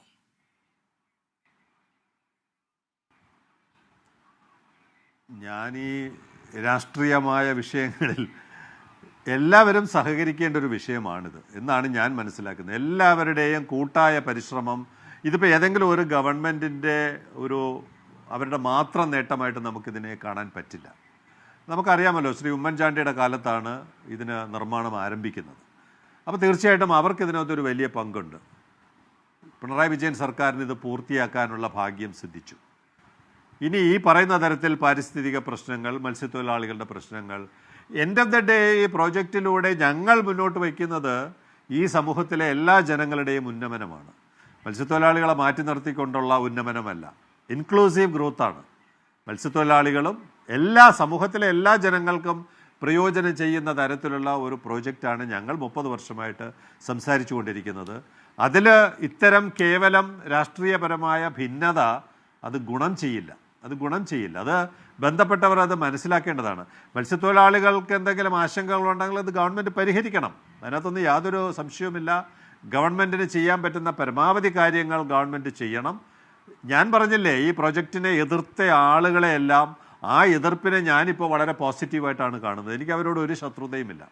പ്രൊജക്റ്റിനെ എതിർത്തതൊക്കെ ഞങ്ങൾക്കൊരു പാഠമായിട്ട്, ഞങ്ങൾക്ക് കൂടുതൽ കാര്യങ്ങൾ പഠിക്കാൻ അവസരമുണ്ടാക്കി തന്നതായിട്ടാണ് ഞാൻ കാണുന്നത്. അതുകൊണ്ട് അവരെ പോലുള്ളവരും എതിർത്തവരും ഇനിയിപ്പോൾ ആരെതിർത്താലും ഈ പ്രൊജക്റ്റ് മുന്നോട്ട് പോകുമല്ലോ. ഇനിയിപ്പോൾ എതിർത്തിട്ട് എന്താണ് കാര്യം? അപ്പോൾ നമ്മുടെ എതിർക്കുന്നുണ്ടെങ്കിൽ അത് നാടിൻ്റെ പുരോഗതിയും വളർച്ചയുമാണ് ആ എതിർപ്പിലൂടെ നമ്മൾ പ്രകടിപ്പിക്കുന്നത്. അങ്ങനെയുള്ളൊരു എതിർപ്പ് വരേണ്ട സന്ദർഭമല്ല ഇത്. പ്രശ്നങ്ങൾ ഉണ്ടെങ്കിൽ അത് പരിഹരിക്കേണ്ട ഫോറത്തിൽ അവതരിപ്പിച്ച് പരിഹാരം നേടണം. മത്സ്യത്തൊഴിലാളികളുടെ പ്രശ്നങ്ങൾക്ക് പരിഹാരം നേടണമെങ്കിൽ അത് ആ ഫോറത്തിൽ അവതരിപ്പിച്ച് നേടണം. അതിന് നമ്മൾ ഇത്തരം നല്ല ഒരു സന്ദർഭങ്ങൾ നിസ്സഹകരണത്തിലൂടെ പ്രകടിപ്പിക്കുന്നത് ശരിയല്ല എന്നുള്ളതാണ്. പിന്നെ ഇതൊരു ജനാധിപത്യമാണ്. എല്ലാവർക്കും എല്ലാവരുടെ അഭിപ്രായവും പറയാനുള്ള സ്വാതന്ത്ര്യമുണ്ട്. അതിനകത്തൊന്നും നമ്മൾ അഭിപ്രായം പറയുന്നില്ല. പങ്കെടുക്കാനും പങ്കെടുക്കാതിരിക്കാനും സഹകരിക്കാനും സഹകരിക്കാതിരിക്കാനും എല്ലാവർക്കും സ്വാതന്ത്ര്യമുണ്ട്. അതൊക്കെ അവരവരുടെ പ്രൊറഗേറ്റീവ്സാണ്. അവരത് തീരുമാനിക്കട്ടെ. ഞാനായിട്ട് അതിനകത്ത് അഭിപ്രായം പറയുന്നില്ല. പക്ഷേ ഒരു കാര്യം എനിക്ക് ഉറപ്പുണ്ട്, ഞങ്ങൾ ഈ പ്രോജക്റ്റിനെ കണ്ടത് മത്സ്യത്തൊഴിലാളികൾക്ക് ഏറ്റവും കൂടുതൽ പ്രയോജനം ചെയ്യുന്ന പദ്ധതിയായിട്ടാണ് ഞങ്ങൾ അന്നും ഇന്നും കണ്ടത്. അങ്ങനെ തന്നെയാണ് ഞങ്ങൾ വിശ്വസിക്കുന്നത്. അവരുടെ യാത്ര, കടലിലോട്ട് പോകുന്ന പല കാര്യങ്ങൾക്കും ഇനി ഹൈലി മെക്കനൈസ്ഡ് രീതിയിലോട്ട് മാറാനുള്ള ഒരു തുടക്കമാണ് നമ്മുടെ തുറമുഖം. അവരുടെ സുരക്ഷ, അവർ കടലിലോട്ട് പോകുമ്പോൾ അവർ തിരിച്ചു വരുന്നത് വരെയുള്ള എന്തെങ്കിലും എമർജൻസി ഓപ്പറേഷൻസിന് വേണ്ടിയുള്ള സംവിധാനങ്ങൾ, കമ്മ്യൂണിക്കേഷൻ, അവരുടെ ഉൽപ്പന്നങ്ങൾ മെച്ചപ്പെട്ട വാല്യൂ എഡീഷൻ നടത്തി കൂടുതൽ വില അവർക്ക് കിട്ടുന്ന തരത്തിൽ അവരുടെ സ്ത്രീകൾക്കും അവരുടെ കുട്ടികൾക്കും കൂടുതൽ തൊഴിലവസരങ്ങൾ കിട്ടുന്ന പദ്ധതികൾ ആസൂത്രണം ചെയ്യുക, അങ്ങനെയെല്ലാം ഈ പ്രൊജക്റ്റ് ഏറ്റവും കൂടുതൽ പ്രയോജനം ലഭിക്കാൻ പോകുന്ന ഒരു വിഭാഗം എന്നുള്ള നിലയ്ക്ക് മത്സ്യത്തൊഴിലാളികൾ ഈ പദ്ധതിയോട് പൂർണ്ണമായും സഹകരിക്കേണ്ടതാണെന്നാണ് എൻ്റെ വിശ്വാസവും എൻ്റെ ആഗ്രഹവും. ശരി, വളരെയധികം നന്ദി ശ്രീ ഏലിയാസ് ജോൺ. വിഴിഞ്ഞം മദർ പോർട്ട് ആക്ഷൻ കമ്മിറ്റി പ്രസിഡന്റും മുതിർന്ന മാധ്യമ പ്രവർത്തകനുമാണ് ശ്രീ ഏലിയാസ് ജോൺ. അദ്ദേഹം ചർച്ചയിൽ പങ്കെടുത്തതിന് വളരെയധികം നന്ദി. ഷഫീദ് റാവുത്തർ ഞങ്ങളുടെ പ്രതിനിധിയുണ്ട് വിഴിഞ്ഞം തുറമുഖത്ത് നിന്നും പുതിയ വിവരങ്ങളുമായി. ഷഫീദ്, ഈ മദർഷിപ്പ് വരുന്നത് മുതൽ പിന്നീട് ഇപ്പോൾ കണ്ടെയ്നറുകൾ ഇറക്കുന്നതടക്കം അതുവരെയുള്ള മുഴുവൻ ഈ വിഴിഞ്ഞം തുറമുഖത്തെ ഇന്ന് നടന്ന മുഴുവൻ പ്രവർത്തനങ്ങളുടെയും സമഗ്രമായ റിപ്പോർട്ടിംഗ് നമ്മൾ 24 പ്രേക്ഷകരിലേക്ക് എത്തിച്ചു കഴിഞ്ഞു ഈ മണിക്കൂറുകളിൽ. എങ്ങനെയായിരുന്നു ആദ്യ നിമിഷം? അവിടെ മുതലുള്ള റിപ്പോർട്ടിങ്ങിൻ്റെ രീതികൾ എങ്ങനെയായിരുന്നു? ഏത് തരത്തിലാണ് അവിടെയുള്ളവർ സന്തോഷപൂർവ്വം ആഘോഷപൂർവ്വം വിഴിഞ്ഞം തുറമുഖത്തേക്ക് അടുത്ത ഈ മദർഷിപ്പിനെ സ്വീകരിച്ചത്? എന്തൊക്കെ കാഴ്ചകളാണ് ഷഫീദ് കണ്ടത്?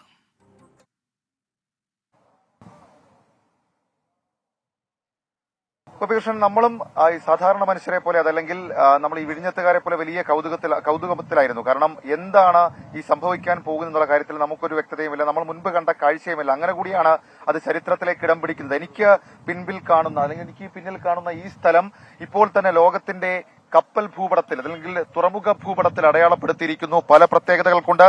അത് സ്വാഭാവിക ആഴം, അന്താരാഷ്ട്ര കപ്പൽ ചാലുമായിട്ടുള്ള വളരെ അടുത്ത ദൂരം, ഇതടക്കമുള്ള കാര്യങ്ങളായിരുന്നു വിഴിഞ്ഞം തുറമുഖത്തെ ഏറ്റവും കൂടുതൽ സവിശേഷമാക്കിയ ഏറ്റവും പ്രധാനപ്പെട്ട കാര്യം. ഒരു കൂറ്റൻ മദർഷിപ്പ് വിഴിഞ്ഞത്തേക്ക് വരും എന്ന് പറയുമ്പോൾ നമ്മൾ അതിന്റെ സാങ്കേതിക വശങ്ങൾ, അത് എങ്ങനെ എത്തുന്നു, എന്താണ് പ്രത്യേകത, അതടക്കമുള്ള കാര്യങ്ങൾ കഴിഞ്ഞ കുറച്ച് ദിവസങ്ങളായി നമ്മൾ 24 റിപ്പോർട്ട് ചെയ്യുന്നുണ്ട്. അതിനുമപ്പുറത്തേക്ക് ഇന്നത്തെ ഏറ്റവും പ്രധാനപ്പെട്ട ആകാംക്ഷ ഏത് ദിശയിൽ നിന്നും കപ്പൽ വരുന്നു, ഏത് സമയത്തേക്ക് വരുന്നു, കൃത്യസമയത്ത് അതേക്ക് എത്തുമോ എന്നുള്ളതൊക്കെയായിരുന്നു. അങ്ങനെ നോക്കുകയാണെങ്കിൽ അതായത് ഇന്ത്യൻ സമുദ്രാതിർത്തി ഇന്നലെ അർദ്ധരാത്രി കൊണ്ട് നമ്മുടെ സാൻ ഫെർണാണ്ടോ എന്ന കപ്പൽ പിന്നിട്ടു. അതിനുശേഷം ഇന്ന് രാവിലെ 7:45 നമ്മുടെ കാഴ്ചയിൽ, നമ്മുടെ വിസിബിലിറ്റിയിൽ ഇപ്പോൾ നമുക്ക് ഈ ദൃശ്യങ്ങളിൽ കാണുന്ന സാൻ ഫെർണാണ്ടോ കാണാൻ കഴിയും എന്നുള്ളതായിരുന്നു വിഴിഞ്ഞം തുറമുഖ അധികൃതർ പറഞ്ഞത്. പക്ഷേ അതിലും നേരത്തെ ഏതാണ്ട് 7 മണിയോടുകൂടി നമ്മൾ കാണുന്നു പൊട്ടുപോലെ നമ്മുടെ സമുദ്രാതിർത്തിയിൽ നിന്നും വിഴിഞ്ഞം തുറമുഖത്തേക്ക് വരുന്ന സാക്ഷാൽ സാൻ ഫെർണാണ്ടോ. തിരമാലകളെ കീറിമുറിച്ചതൊരു വലിയ കാഴ്ചയായിരുന്നു. അതൊരു കൗതുക കാഴ്ച എന്നതിനപ്പുറത്തേക്ക് നമ്മുടെ വികസന സ്വപ്നങ്ങളിലേക്കുള്ള യാത്രയുടെ കാഴ്ച കൂടിയായിരുന്നു. അങ്ങനെ സാൻ ഫെർണാണ്ടോ കൃത്യം 7 മണിക്ക് നമ്മുടെ ദൃശ്യങ്ങളിൽ തെളിഞ്ഞു. അതിനുശേഷം വിഴിഞ്ഞത്ത് നിന്നുള്ള ടഗ് ബോട്ടുകൾ ആനയിക്കാനായി പോകുന്നു. ക്ലിയറൻസ് അടക്കമുള്ള കാര്യങ്ങൾ ഒരു ടഗ് ബോട്ടിൽ, അതായത് കപ്പൽ ഏറ്റെടുക്കുക എന്നുള്ളതാണ് പറയുന്നത്. അതായത് നമ്മുടെ സമുദ്രാതിർത്തിയിലേക്ക് കടന്ന ശേഷം നമ്മുടെ തുറമുഖ പരിധിയിലേക്ക് വരുമ്പോൾ വിഴിഞ്ഞം തുറമുഖത്ത് നിന്നുള്ള ആളുകളാണ് പോയി അതിനെ ഏറ്റെടുക്കുന്നത്. അങ്ങനെ വിഴിഞ്ഞം തുറമുഖത്ത് നിന്ന് ആളുകൾ പോയിട്ട് ആ കപ്പലിനെ ഏറ്റെടുക്കുന്നു. ശേഷം വിഴിഞ്ഞം അന്താരാഷ്ട്ര തുറമുഖത്തേക്കുള്ള ആദ്യ മദർഷിപ്പ് സാൻ ഫെർണാണ്ടോ, മേഴ്സ്കിന്റെ സാൻ ഫെർണാണ്ടോയെ വാട്ടർ സല്യൂട്ട് ചെയ്തുകൊണ്ടാണ് നമ്മൾ ഇങ്ങോട്ടേക്ക് നമ്മുടെ തുറമുഖ കവാടത്തിലേക്ക് ആനയിച്ചത്. നമ്മുടെ തുറമുഖ ചാലിലൂടെ ആനയിച്ചു കൊണ്ടുവരുന്നു. അതായിരുന്നു ഇന്നത്തെ ഏറ്റവും സന്തോഷം നൽകുന്ന കാഴ്ച ഗോപികൃഷ്ണൻ. അതിനുശേഷം സമയമെടുത്തുകൊണ്ട് ബെർത്തിലേക്ക് അത് അടുപ്പിക്കുന്ന ഒരു പരിപാടി നമ്മൾ കണ്ടു. കേരളത്തെ സംബന്ധിച്ച്, പ്രത്യേകിച്ച് തിരുവനന്തപുരത്തെ സംബന്ധിച്ച് അത് ഒരു കൗതുക കാഴ്ച കൂടിയാണ്. പ്രത്യേകിച്ച് അതുമായി ബന്ധപ്പെട്ട് നടക്കുന്ന കാര്യങ്ങളെക്കുറിച്ച് നമുക്ക് മുൻപ് ധാരണയില്ല. അങ്ങനെ ഏതാണ്ട് 1 മണിക്കൂറോളം സമയമെടുത്ത് മന്ത്രി VN വാസവനാണ് ബെർത്തിങ്ങിന് ഔദ്യോഗികമായ ഫ്ളാഗ് ഓഫ് ചെയ്തത്. അതിനുശേഷം പതുക്കെ ഓരോ ഘട്ടങ്ങൾ, മൂറിംഗ് അടക്കമുള്ള ഘട്ടങ്ങൾ പൂർത്തിയാക്കിക്കൊണ്ട് സാൻ ഫെർണാണ്ടോ വിഴിഞ്ഞം തുറമുഖത്തേക്ക് ബെർത്ത് ചെയ്തു. 1 മണിക്കൂർ വീണ്ടും സമയമെടുത്തുകൊണ്ട് കണ്ടെയ്നറുകൾ, നമ്മൾ ഈ കാണുന്ന ക്രെയിനുകളിൽ നിന്ന് കണ്ടെയ്നറുകൾ ഇറക്കുന്ന നടപടികളിലേക്ക് കാര്യങ്ങൾ പോയി. അങ്ങനെയെല്ലാം സേഫ് ബെർത്തിംഗ് പൂർത്തിയാക്കുന്നു. അതിനൊപ്പം തന്നെ കണ്ടെയ്നറുകൾ നമുക്കറിയാം ഷിപ്പ് ടു ഷോർ ക്രെയിൻ ഉപയോഗിച്ചുകൊണ്ട് തുറമുഖത്തേക്ക് എടുത്തു വയ്ക്കുന്നു. മുൻപ് അഖിൽഷ സൂചിപ്പിച്ചതുപോലെ ഏതാണ്ട് 2000-ഓളം കപ്പലുകൾ 1986-82 എന്ന് കണക്കുകൾ പറയുന്നുണ്ട്. അങ്ങനെ ആ കണ്ടെയ്നറുകൾ ഇവിടേക്ക് ഇറക്കി വയ്ക്കുന്നു. ഏതായാലും നാളെ ഫീഡർ വെസലുകൾ എത്തും. മറ്റന്നാൾ കൊണ്ട് ആ ഫീഡർ വെസലുകൾ നമ്മുടെ സ്വന്തം വിഴിഞ്ഞം തുറമുഖത്ത് നിന്ന് ഈ കണ്ടെയ്നറുകളുമായി മറ്റു സ്ഥലത്തേക്ക്, ഗുജറാത്ത് അടക്കമുള്ള സ്ഥലങ്ങളിലേക്ക് മടങ്ങും. ഇതാണ് ഇന്ന് മൊത്തം ഉണ്ടായ ഒരു സംഭവം. ഗോപികൃഷ്ണൻ, ഏറ്റവും പ്രധാനപ്പെട്ട ഒരു കാര്യം, ഇന്ന് ഈ സാൻ ഫെർണാണ്ടോ വിഴിഞ്ഞം തുറമുഖത്തേക്ക് അടുക്കുമ്പോൾ അത് ഇന്ത്യയുടെ, കേരളത്തിന്റെ, തിരുവനന്തപുരത്തിന്റെ, വിഴിഞ്ഞത്തിന്റെ സമഗ്ര വികസനത്തിലേക്കുള്ള കാൽവെപ്പാകും. അത് വിഴിഞ്ഞം തുറമുഖവുമായി ബന്ധപ്പെട്ട ഔട്ട് റോഡും തുരങ്ക റെയിൽപാത എന്നതിനപ്പുറത്തേക്ക് കേരളത്തിന്റെ വലിയ തരത്തിലൊരു വികസന കാഴ്ചപ്പാട്, അത് റോഡ് വികസനമോ കേവലം റെയിൽ വികസനമോ എന്നതിനപ്പുറത്തേക്ക് അതൊരു വലിയ ഒരു വികസന മാറ്റം കൂടി ഇതുമായി ബന്ധപ്പെട്ട് ഉണ്ടാകുമെന്നുള്ള കാര്യത്തിൽ തർക്കമില്ല. അങ്ങനെ ഏറെക്കാലത്തെ നമ്മൾ 2000-ൽ പഠനം നടത്തി തുടങ്ങുന്നു. 2009-ൽ വിവിധ തരത്തിലുള്ള പഠനങ്ങൾ നടക്കുന്നു. 2013-ൽ കേന്ദ്ര പാരിസ്ഥിതികാനുമതി റിപ്പോർട്ട് കിട്ടുന്നു. 2015-ൽ നിർമ്മാണം തുടങ്ങുന്നു. ശേഷം നമ്മൾ നേരിട്ട പ്രതിസന്ധികളുടെ ഒരു വലിയ നിരയുണ്ട്. അത് ഓക്കിയായി, കോവിഡായി, വിഴിഞ്ഞം സമരമായി, അങ്ങനെയൊക്കെ നേരിട്ട പ്രതിസന്ധികളെ അതിജീവിച്ച് 9 വർഷത്തെ കാത്തിരിപ്പിനൊടുവിൽ വിഴിഞ്ഞം തുറമുഖത്തേക്ക് മദർഷിപ്പ് എത്തുന്നു. ആ മദർഷിപ്പ് നമുക്ക് തൊട്ട് പിൻപിൽ കാണാം. ഇനിയും MSC ഐറിനെ പോലെയുള്ള രാജ്യത്തെ ഏറ്റവും വലിയ മദർഷിപ്പുകളെ സ്വീകരിക്കാൻ വിഴിഞ്ഞം സജ്ജമായി കഴിഞ്ഞു. ഗോപികൃഷ്ണൻ. ഷഫീദ് റാവുത്തർ ഞങ്ങളുടെ പ്രതിനിധിയാണ് ഇപ്പോൾ വിവരങ്ങൾ നൽകിയത്. വിഴിഞ്ഞം തുറമുഖത്ത് നിന്ന് പതിറ്റാണ്ട് നീണ്ട കാത്തിരിപ്പിനൊടുവിൽ വിഴിഞ്ഞം തുറമുഖത്ത് മദർഷിപ്പ് എത്തിയത് ആഘോഷമാക്കുകയായിരുന്നു നാട്ടുകാർ. കപ്പൽ തീരം തൊടുന്നത് കാണാൻ വിഴിഞ്ഞത്തും പരിസര പ്രദേശങ്ങളിലും പ്രദേശവാസികളുടെ തിക്കും തിരക്കുമായിരുന്നു. സ്വപ്നം തീരമണഞ്ഞു എന്ന് മുഖ്യമന്ത്രി പിണറായി വിജയൻ ഫേസ്ബുക്കിൽ കുറിച്ചു.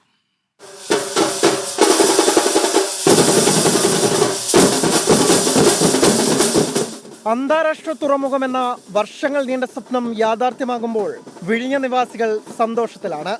നാട് വളരുമ്പോൾ നാട്ടുകാർക്കും ഗുണമുണ്ടാകുമെന്നാണ് പ്രതീക്ഷ. പടുകൂറ്റൻ കപ്പൽ കണ്ട കൗതുകം ഓരോരുത്തരിലും കാണാം. വളരെയധികം പ്രതീക്ഷയുണ്ട്. അതിനോടൊപ്പം വലിയ ഈ ഒരു ചരിത്രത്തിൽ ഭാഗമാകാൻ പറ്റിയതിൽ ഭയങ്കര ഒരു സന്തോഷം. ഈ പ്രദേശവാസിയാണല്ലോ, അപ്പോൾ ഇവിടെ വലിയ വികസനമൊക്കെ വരുമെന്ന് പ്രതീക്ഷിക്കുന്നുണ്ടോ? തീർച്ചയായിട്ടും. കാഴ്ച ഞാൻ ആദ്യമായിട്ടാണ് ഇത് കാണുന്നത്. നമുക്കൊരു ഇനിയും ഒരുപാട് ഷിപ്പുകൾ വരട്ടെ എന്ന് ആശംസിക്കുന്നു. ഇന്ത്യയുടെ തന്നെ വികസന സ്വപ്നങ്ങളുടെ ഒരു സാക്ഷാത്കാരം ആഴിമലയിൽ നിന്നുണ്ടാവട്ടെ എന്ന് വിചാരിച്ച് നമ്മൾ ആദ്യമേ സ്വീകരണം കൊടുത്തിരിക്കുകയാണ്. ട്രയൽ തുടങ്ങുമ്പോൾ തന്നെ വലിയ മാറ്റം വിഴിഞ്ഞത്തിനുണ്ടായി എന്ന് നാട്ടുകാർ പറയുന്നു. തങ്ങൾക്കും തൊഴിലവസരങ്ങൾ വർദ്ധിക്കുമെന്ന പ്രതീക്ഷയും ഒപ്പമുണ്ട്. കൂടാതെ വരാനിരിക്കുന്ന ഔട്ടർ റിംഗ് റോഡ്, റെയിൽവേ പാത തുടങ്ങിയ പദ്ധതികൾ വേഗത്തിലാക്കണമെന്നാണ് നാട്ടുകാരുടെ ആവശ്യം. മദർഷിപ്പ് തീരമണഞ്ഞത് കേരളത്തിന് അഭിമാനമെന്ന് മുഖ്യമന്ത്രി പിണറായി വിജയൻ ഫേസ്ബുക്കിൽ കുറിച്ചു.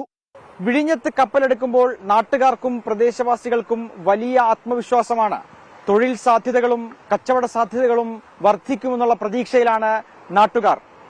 അഖിൽ ഷാ അൻസാർ, 24 തിരുവനന്തപുരം. നമ്മൾ ഇനി പോകുന്നത് ഒരു ആകാശ കാഴ്ചയിലേക്കാണ്. വിഴിഞ്ഞത്ത് മദർഷിപ്പ് സെന്റ് ഫെർണാണ്ടോ നങ്കൂരമിടുന്നതിന്റെ ദൃശ്യങ്ങളാണ്. കാണാം.